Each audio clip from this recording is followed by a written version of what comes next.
Hello everyone, in today's video we are going to discuss an epic battle happened between Hans Niemann versus Anish Giri.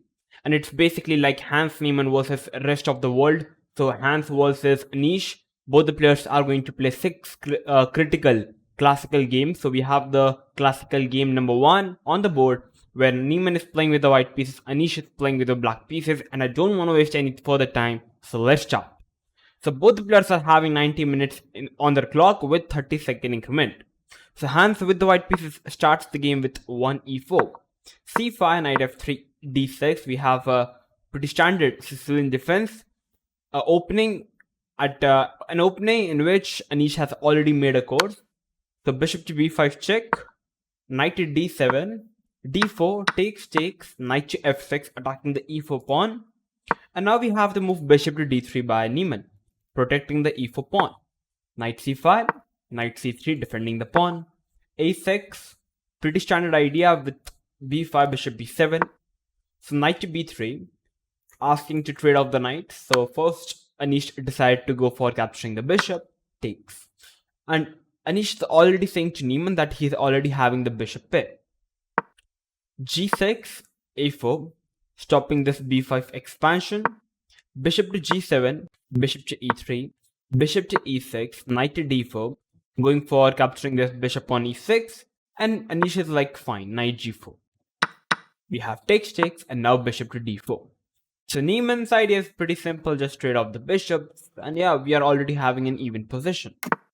Short castle, bishop takes, and now we have queen to a5.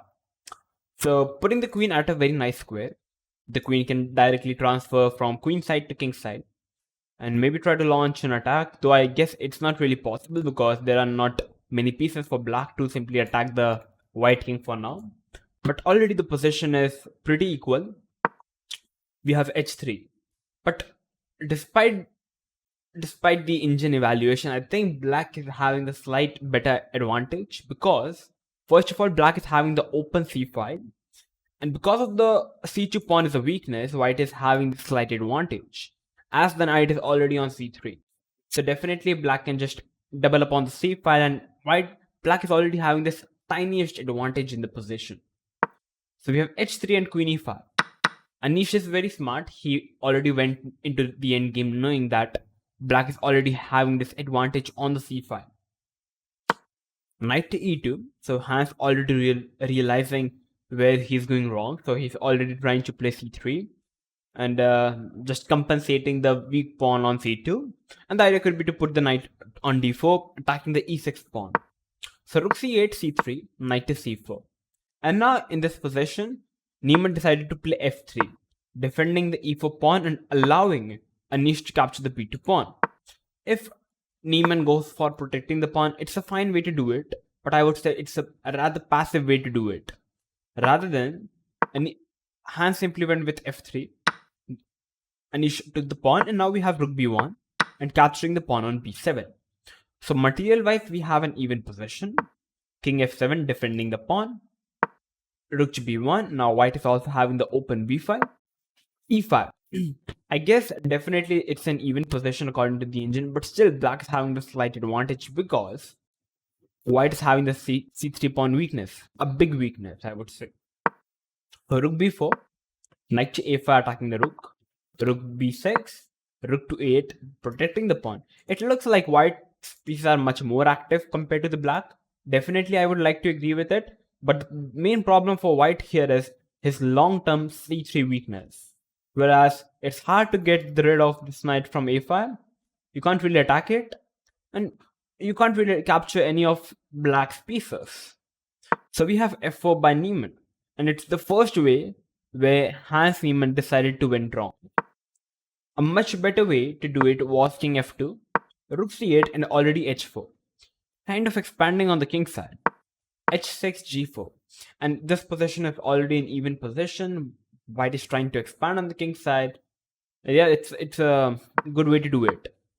Rather than, Hans went for the move f4, and now we have rook c8. His idea was that if Anish goes for capturing the pawn, he can already capture the f4 pawn with the knight. And now this d5 square is the most juiciest square for the white knight. He will sit on d5, protect the pawn on c3, attack the pawn on e7, and white would be having a very good position. I would definitely like to agree with it. But Anish was having something else in his mind. He went with rook to c8, allowing Niemann to give him this double isolated pawn, which at the first glance looks extremely bad, but it's actually good for black, because you can't really target these weaknesses. It's not really easy, and definitely white wants to put the knight to d5, but it's not really easy for white to do so, as the f4 square is already covered up, the c3 square is already covered by white's pawn.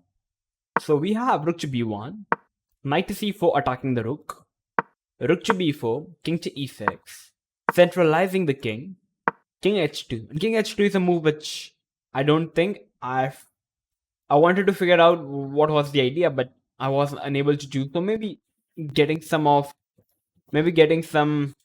way out of checks that can come in the future. a5 attacking the rook to b7, rook to c6, knight to b1, knight to g1. So the knight on e2 is already doing nothing. So it's better for white to reroute the knight to f3, attack the e5 pawn, which makes sense. Knight g1, knight to d6, and now we have rook to b6. And here definitely black is having the option to capture the pawn, but in the game we had rook to c8. Because if you try to go for capturing the pawn, it only gives white the counterplay white needs. White can play knight f3. Now the idea is to simply give a check and capture the pawn. You have to play h6 and now rook b5. And you are suddenly realizing, first of all, you can't really capture the rook because the knight is pinned. And now you're already realizing that you are losing the e5 pawn, and white is already getting a good amount of counterplay. So definitely rook c3 is not the best. Rook c8 was played by Anish, a good move. Knight to f3, h6 now, covering the g5 square. Knight to h4, attacking the g6 pawn this time. g5, and now we have knight to f5. Now Anish went for capturing the e4 pawn. If you try to capture the knight and then capture the pawn, it's actually another way around.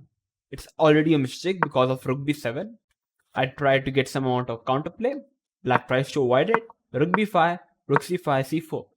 And you won't be able to get it, but white is already pretty fine in this position, because even if you try to trade off the rooks, now this, according to the engine, it's an even position, because you can count these double pawns on the e file as a single pawn, and white is also at the same time having this connected pass pawn, which is only 3 squares away from being queen. So that's why it's eventually a draw. So that's why capturing the pawn was the best, and Anish found it. We have knight into h6, knight c3, knight into a4, rook to b5, rook to c5, rook b7, knight to c3, rook a7, rook to c7, check. And suddenly this position is already completely winning for black, because black is already 2 pawns up.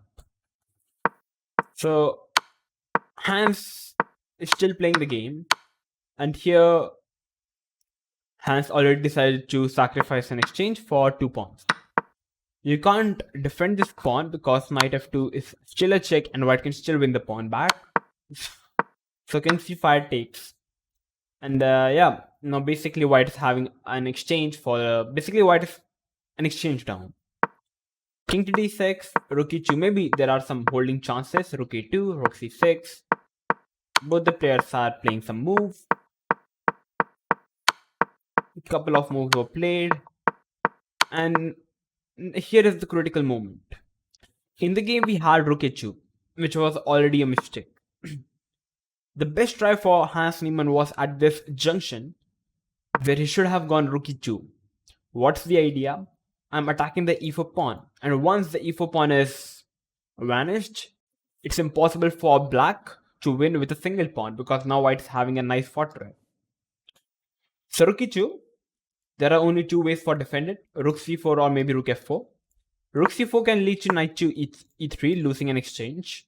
Maybe rook c3, you can't really capture because the knight is pinned, but king g4, and I can capture the g5 pawn, and it's again still a draw. This pawn can be easily protected to push it even further, and it's a draw. Okay, so rook f4 was played. So rook f4 should be played. but now knight to e3, and you will realize after knight e3, the black king can't really enter any of these three squares, and now you won't be able to believe it, but this is a fortress. This is a fortress. White can just play king h2, king g3, and it's a draw. Black is having no way for any way for black to get a breakthrough.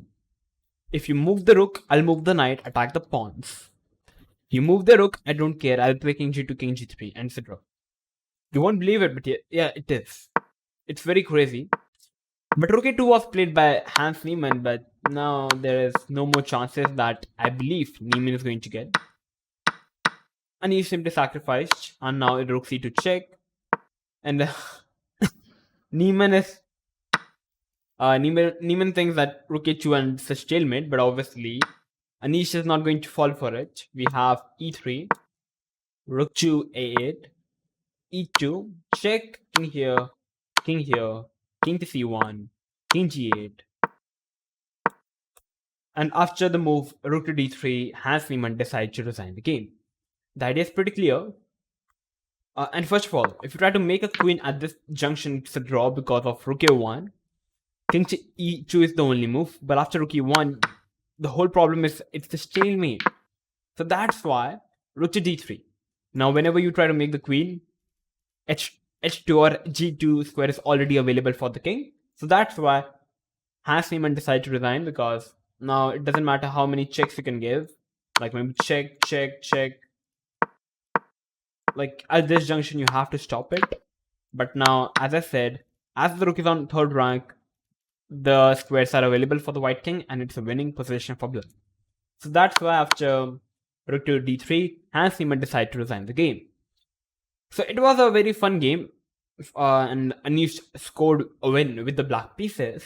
The second game went onto a draw, and yeah. So there is going to be total 6 classical games. Each classical win is going to lead to 3 points to the player. So this was an exciting game. So if you learned anything new today, or maybe you enjoyed it, make sure to like the video, share this video with everyone, and make sure to subscribe to our channel if you are new to our channel. I'm going to come up with these exciting videos like this, because just analyzing these chess games are way interesting. It's basically the love of chess. So yeah, I'm going to see you soon. So till then, stay tuned and keep watching OneShot Chess.